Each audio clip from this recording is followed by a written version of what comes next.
It's to the very core of the person. To be frank with you, acts of sin are just the result of the heart. It means a thief is not a thief because he steals, but he steals because he is a thief. Do you understand? I don't have the vocabulary. I don't know that any human being does to properly explain what sin is and how bad it is. If we knew it as we ought to know it, we wouldn't do the dumb things we do.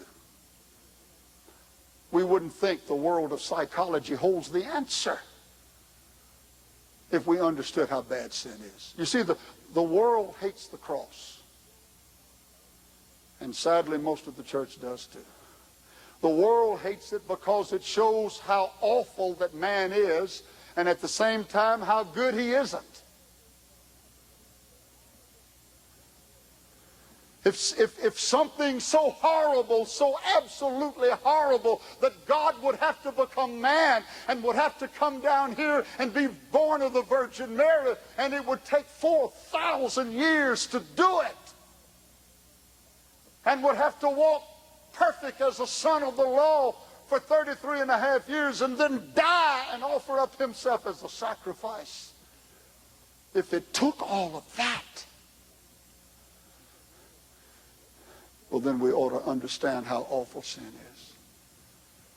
You see, the world out there, they can accept a historical Jesus.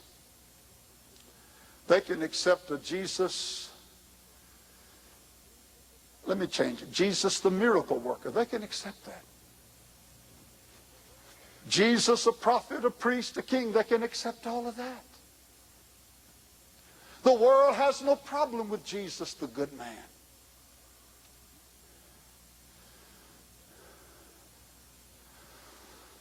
But Jesus, as a sacrifice on a cross, says that man, no matter what he does, cannot alleviate or ameliorate his condition. And the world hates the Christ of the cross. But do you get it? It has no problem with Jesus the healer, Jesus the good man, Jesus the miracle worker, Jesus even virgin born. But Jesus,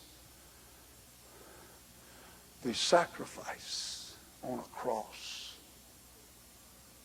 says that I'm a pretty bad individual. And I'm so bad I can't save myself. And the world can't buy that. But all who do, he gives them power to become the sons of God.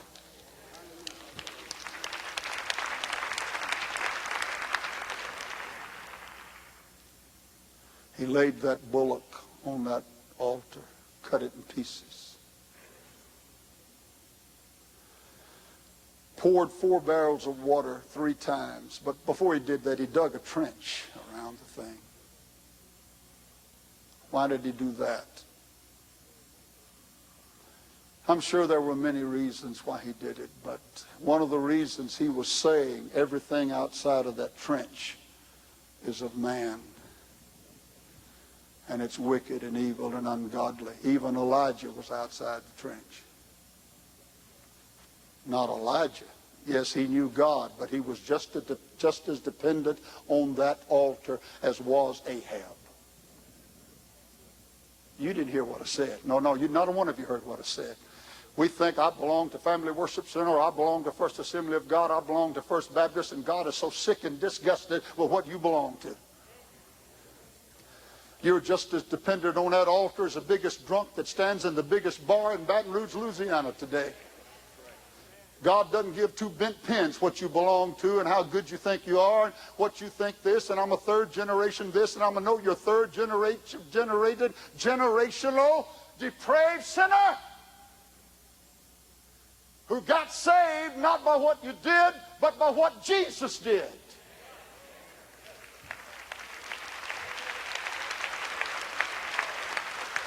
Elijah was just as dependent on that altar as Ahab was. I got a letter some time ago. The man was mad at me. Big news, the line is long. He said Abel was not in the same condition as Cain. I'll have you know. I wrote him back, said, sir, you're crazy. There's never been a human being who has ever been born that didn't have to come by the way of the altar. Abel needed that sacrifice. Why do you think he offered it, airhead? He needed it just as much as Cain. Cain wouldn't accept it, but he was just as much in need of the altar as Cain was. That turkey was thinking he was a member of First Assembly of God, so I'm all right. No, you're not. I won't tell you all the reason he wrote. But Elijah was just as dependent on that altar, despite being a prophet,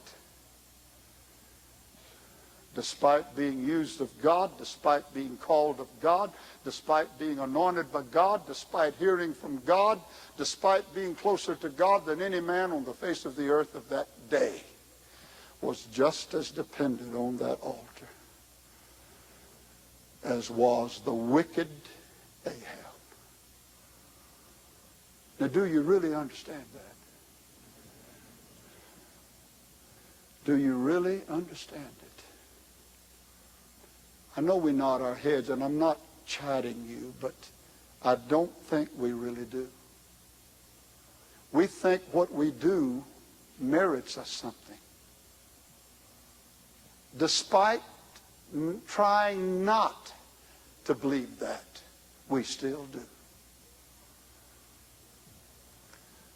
I'm this and I'm that, and I'm go to church and I'm a member of the church and I love God, and all of that is true. But you're still just as much in need of the altar as a child molester, as a drug pusher. I don't mean you're not saved. You are saved. You are redeemed, but it's your dependency on the altar that gave it to you. The trench said everything outside is outside the altar and everything inside is mine.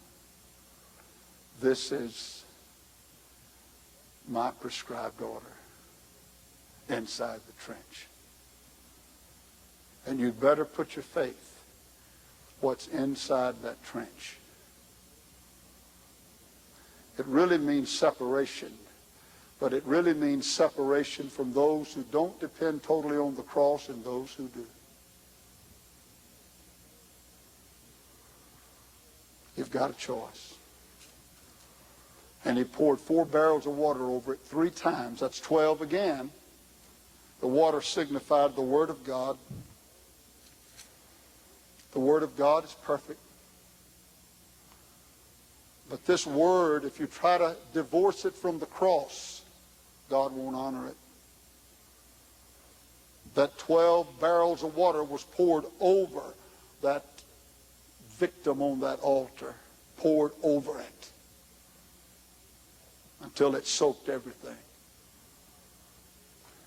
The Word is tied to the altar, and the altar is tied to the Word. The Word is based on the sacrifice of the altar, and the altar functions as the Word is applied to